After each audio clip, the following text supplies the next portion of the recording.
Yobu igice cya 15.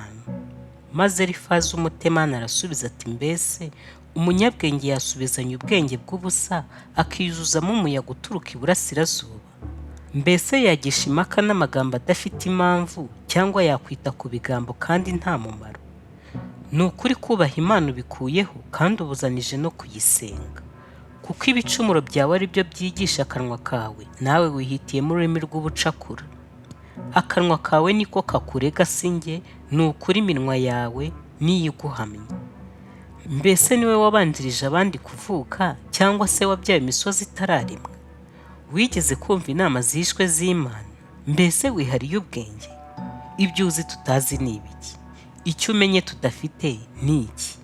Turimo abameze imvi n'abasaza rukukuri baruta subukuru. Mbese ibihumuriza by'Imana bikubereye bike ntibiguhaza? N'amagambo y'ubugwaneza wabwiwe nayo niyakunyuze? Ni iki gituma umutima wawe uguhabya, amaso yawe agahumbaguza ukerekeza umutima aho kwinubira Imana, ukubahuka kuvuga amagambo ameze atyo? Umuntu ni iki kugira ngo yere, n'ubyawe n'umugore ngo abe umukiranutsi? Dore abera bayo ntabwo ibiringira, ndetse n'ijuru ntabwo ritunganye imbere yayo. Nkanswe umuntu w'inshamuke wangiritse ugotomera ibyaha nk'amazi. Ngiye kukuburira unyumvire, kandi ibyo nabonye ndabikumenyesha. Ibyo abanyabwenge bavuze babikuye kuri base ntibabihishe abahawe igihugu bonyine, ntibanyurwemo n'umunyamahanga. Umunyabyaha ahorana umubabaro iminsi ye yose, akagira imyaka mike igenewe abanyarugomo. Ijwi ry'ibiteye ubwoba riba mu matwi ye, naho yaba ari mu mahoro umurimbuzi azamutera. Niyizera yuko azava mu mwijima, kandi azi ko inkota ihora imwubikiye. Asuhuka ajya guhahata amahaho ari he, azi ko ategekewe umunsi w'umwijima. Amakuba n'umubabaro bimutera ubwoba, biramutsinda nk'umwami witeguye kurwana.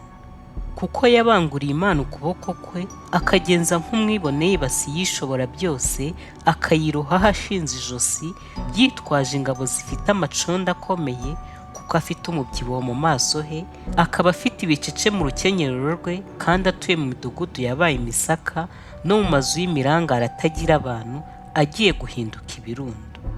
Ntazaba umukire, n'ubutunzi bwe ntibuzagumaho, n'umwero wabo ntuzagandara ku isi.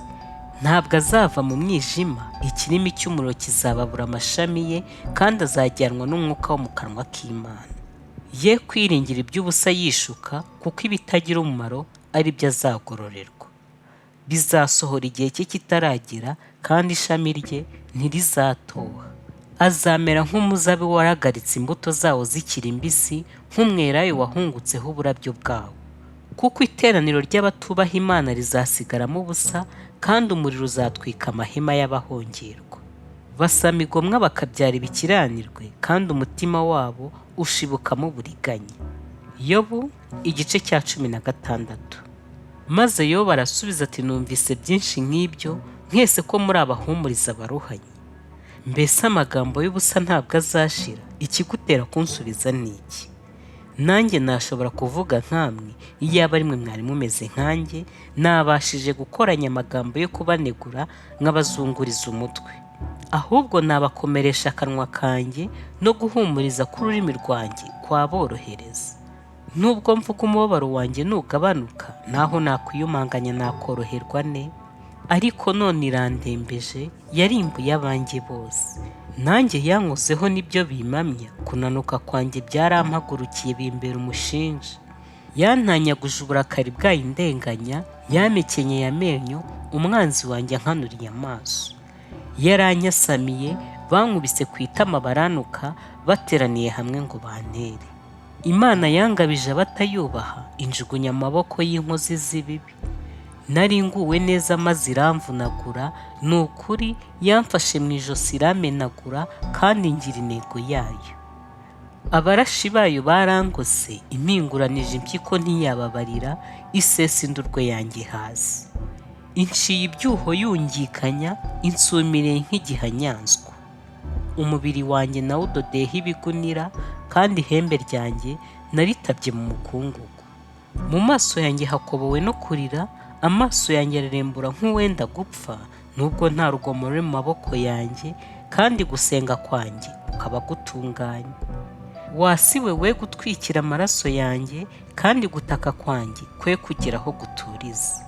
N'ubu dore imbere umuhamya iri mu ijuru, indengeri iri hejuru. Inshuti zanjye zirankoba, ariko ijisho ryanjye rirasuka amarira imbere y'Imana, kugira ngo ihagarikire umuntu uyiburanya, nk'umwana w'umuntu uburana na mugenzi we. Kuko imyaka mike nishira, nzanyura mu nzira ntazagarukamo ukundi.